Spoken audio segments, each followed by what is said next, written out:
चलो भाई। दोस्तों, कई दिनों से एक नई चर्चा शुरू हो गई है कि भारतीय जनता पार्टी अक्सर देश में ये कहती थी कि यहां हमारी थोड़ी बहुत बुराई है, मगर विदेशों में प्रधानमंत्री की बहुत जो है प्रशंसा है और विदेशों में प्रधानमंत्री जी का डंका बहुत बज रहा है। ये अक्सर भारतीय जनता पार्टी कहती रहती थी कि प्रधानमंत्री का नाम विदेशों में बहुत ऊपर जा रहा है। और पिछले एक महीने में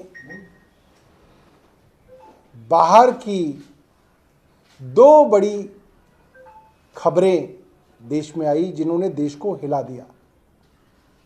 बीबीसी, मुझे लगता है कि बचपन से लेकर अब तक अगर कोई इंटरनेशनल न्यूज़ का पर्याय हिंदुस्तान में पता है तो वो है बीबीसी। बीबीसी की एक डॉक्यूमेंट्री पे केंद्र सरकार इतनी नाराज है कि ट्विटर, फेसबुक, यूट्यूब आदि से उस डॉक्यूमेंट्री के सारे लिंक गैर कानूनी तरीके से हटाए गए। हिंडनबर्ग की रिपोर्ट हम सबको मालूम है। हिंडनबर्ग की रिपोर्ट ने वो बताया जो हिंदुस्तान में लगभग हर वो आदमी जो शेयर मार्केट से जुड़ा हुआ है जानता था कि अदानी साहब का गुब्बारा जरूरत से ज्यादा फूला हुआ है और ये गुब्बारा कभी भी फुस होगा। और आज ये खबरें आ रही हैं बीबीसी के दिल्ली और बॉम्बे के, मुंबई के दफ्तर पर इनकम टैक्स ने छापे मार रही है। वहां पे 50 से अधिक इनकम टैक्स के अधिकारी दफ्तरों में घुस गए हैं। दफ्तरों के बाहर पुलिस का पहरा है, कोई अंदर नहीं जा सकता, कोई बाहर नहीं आ सकता। वहां पे जो पत्रकार हैं उनके फोन, मोबाइल, लैपटॉप आदि जब्त कर लिए गए हैं। कोई खबर बाहर नहीं आ रही है। और वही पुराना भारतीय जनता पार्टी का बहाना कि एजेंसी स्वतः अपनी कार्रवाई कर रही हैं। एक लॉ में एक फ्रेज कहा जाता है, justice should not be just done, it should appear to be done. आप अगर किसी के साथ न्याय करें तो यह जरूरी नहीं है कि न्याय हो, जरूरी है इतना ही। उससे ज्यादा जरूरी यह है कि न्याय हो रहा है वो दिखे। न्यायालय तक इस चीज का ध्यान रखते हैं कि हमारा न्याय हो और दिखे, ये ज्यादा जरूरी है। मगर केंद्र सरकार आज जो बहुत न्यूनतम लोक लाज होती थी, लिहाज होता था, एक सरकार का वकार होता था, उस सब को त्याग के पूरे अंतर्राष्ट्रीय जगत में एक हास्य का पात्र बन गई है। आप सोचिए, कल जब न्यूयॉर्क में कोई आदमी अपना अखबार खोलेगा, जर्मनी में कोई आदमी ट्विटर पे इस खबर को पढ़ेगा, यूरोप के अंदर कोई आदमी इस चीज को जानेगा कि हमारे देश की केंद्र सरकार बीबीसी के दफ्तरों के ऊपर इनकम टैक्स के छापे मार रही है। और इसलिए मार रही है क्योंकि कुछ दिनों पहले केंद्र सरकार बीबीसी से यह कह के नाराज रही है कि बीबीसी ने प्रधानमंत्री मोदी जी के गुजरात में हुए दंगों और दिल्ली में हुए दंगों में भारतीय जनता पार्टी और प्रधानमंत्री जी की कथित भूमिका के ऊपर कुछ बहुत सीरियस, संजीदा सवाल खड़े किए हैं। तरीका क्या है?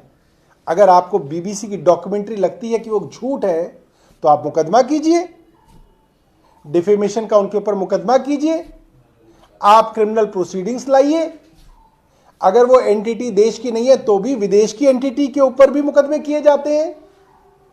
आप कोई कानूनी तरीका नहीं आजमा रहे हैं, क्योंकि केंद्र सरकार को भी लगता है कि बीबीसी की डॉक्यूमेंट्री जो भी है, जैसी भी है, उसको झूठ साबित करना केंद्र सरकार के बस की नहीं है। क्योंकि बीबीसी जर्नलिज्म के जो बेसिक रूल्स होते हैं उनको फूक फूक के फॉलो करती है, फूक फूक के कदम रखती है। जिस तरीके से पिछले कुछ वर्षों में पत्रकारों को जेल में डाला गया है, पत्रकारों की हत्याएं सामने आई हैं, जजों की हत्याओं के ऊपर भी सवाल उठे हैं, अपने राजनीतिक प्रतिद्वंद्वियों के ऊपर ईडी के छापे मारना, सीबीआई के छापे मारना, इनकम टैक्स और एसीबी के छापे मारना, तो ये तो आम बात हो गई है केंद्र सरकार के लिए।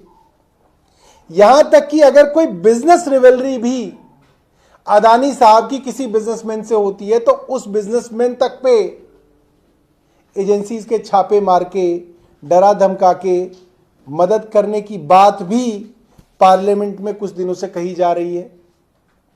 अब ये मामला बहुत आगे निकल गया और मैं ये कहना चाहता हूं, ये संकेत हमारे देश की डेमोक्रेसी के लिए अच्छे नहीं है। ये जो संकेत आ रहे हैं केंद्र सरकार से, ये संकेत डिक्टेटरशिप के संकेत हैं कि अब केंद्र सरकार अपने बारे में कोई भी आलोचना सुनने के लिए तैयार नहीं है।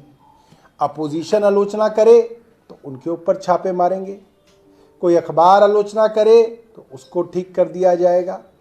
और अगर अब विदेशी संस्थान, बीबीसी जैसी एजेंसीज अगर कुछ लिख रही हैं तो उनके साथ भी जो ये हथकंडे अपनाए जा रहे हैं, मैं आपको बताऊं, पाकिस्तान जैसी छोटी सरकारें भी ये हथकंडे अपना सकती हैं। श्रीलंका, नेपाल, भूटान, किसी के लिए कोई मुश्किल काम कोई नहीं। भूटान को कोई बीबीसी की बात पसंद नहीं, भूटान के अंदर अगर कोई बीबीसी का दफ्तर है तो उस पर तो वो छापा मार ही सकते हैं, उसकी बिजली पानी तो वो काट ही सकते हैं। मगर ऐसे छोटे छोटे अफ्रीका के छोटे छोटे देश भी ये काम नहीं करते, जो काम देश, मुझे लगता है कि पूरे दुनिया के सबसे बड़े प्रजातंत्र की हम बात करते हैं, उस प्रजातंत्र के अंदर अगर ये काम हमारी केंद्र सरकार कर रही है तो ये पूरी दुनिया में एक बहुत शर्मनाक तस्वीर जो है हिंदुस्तान की बना रही है। और मैं प्रधानमंत्री जी को ये कहूँगा कि इससे आपकी साख के ऊपर एक बहुत बड़ा प्रश्न चिन्ह लगेगा और सदियों तक हिंदुस्तान को इस बात को बताने में कष्ट रहेगा कि पूरी दुनिया की विश्वसनीय एजेंसियों में से एक जानी मानी बीबीसी के ऊपर क्यों केंद्र सरकार ने इस तरीके से छापे मारे। ये गलत है, सिर्फ बीजेपी के लिए गलत नहीं है, केंद्र के लिए गलत नहीं है, पूरे हिंदुस्तान की इमेज के लिए, हमारी छवि के लिए गलत है। मैं भारतीय जनता पार्टी को एक छोटा सा प्रेम का संदेश देना चाहता हूं, आप थोड़ा मोहब्बत करिए। इतनी नफरत से भरकर भारतीय जनता पार्टी कुछ नहीं कर पाएगी। वैलेंटाइंस डे पे हमारी तरफ से भारतीय जनता पार्टी को एक मोहब्बत का संदेश है, थोड़ी मोहब्बत करिए, थोड़ी मोहब्बत फैलाइए। इतनी नफरत से आप कुछ हासिल नहीं करेंगे। सिर्फ और सिर्फ आप लोगों को और दुनिया के अलग अलग संस्थाओं को, इस देश की छवि जो है उनके सामने खत्म कर रहे हैं, खराब कर रहे हैं। बहुत बहुत धन्यवाद। जिसे आप लगा कह रहे छापा, वो सर्वे बता रहा है, जो सूत्र बता रहे हैं आईटी डिपार्टमेंट, वो कह रहे हैं सिर्फ सर्वे करने गए हैं। अरे भैया, हम कह रहे हैं कि ईडनबर्ग की इतनी बड़ी रिपोर्ट आई, उस रिपोर्ट के कारण अदानी साहब के जो शेयर हैं वो 50% नीचे गिर गए। अदानी साहब दुनिया के तीसरे नंबर के अमीर व्यक्ति थे, आज पहले 20 में भी नहीं रहे। उसका इतना इफेक्ट है। एक सर्वे अदानी साहब की भी करा लो, छापा मत मारो, सर्वे ही करा लो उनकी। ये जो भारतीय जनता पार्टी ने एक नई रिवायत शुरू की है ना बेशर्मी की, कि आप जो चाहें करें और आप जो चाहे भद्दा कुतर्क चलाना चाहें चल जाए, वो अब देश मानने वाला नहीं है। अब धीरे धीरे देश के लोगों को ये बात समझ में आ रही है कि आप हरेक को इस तरीके से कुचलने की कोशिश कर रहे हैं, ऐसे ये देश चलेगा नहीं। सौरभ जी, उनका कहना है कि ये international tax irregularities finance department, उसकी वजह से ये, और ये सर्वे छापा क्यों कर रहे हैं? अरे भैया, हिडनबर्ग का कुछ नहीं पाया उन्होंने अब तक। अदानी साहब का तो उन्होंने बाकायदा छाप के दे दिया कि कैसे शेल कंपनीज के अंदर अपना ही काला धन भेजकर अपनी ही कंपनी के शेयर खरीद के अपने रेट बढ़ाते थे, और बढ़े हुए रेट पर शेयर को प्लेज करके दिल्ली के देश के सरकारी बैंकों से हमारा आपका पैसा वो ले रहे हैं उधार। इसके अंदर तो साफ साफ सबूत रख दिए गए, तो सर्वे ही नहीं हुआ। और ये एक, देखिए, जो आदमी बिजनेस में होता है, जो आदमी कोई बड़ी संस्था चलाता है, चाहे आप लोगों की भी कोई संस्था हो, आप मुझे अगर 2 दिन दे दें और मुझे सेंट्रल एजेंसीज का एक्सेस दे दें, तो हर संस्था के अंदर हम कोई ना कोई कमी निकाल देंगे। वो कोई बड़ी बात कोई ना है। और जो आज का पूरी की पूरी रिवायत है वो ये है, प्रोसेस इज द पनिशमेंट।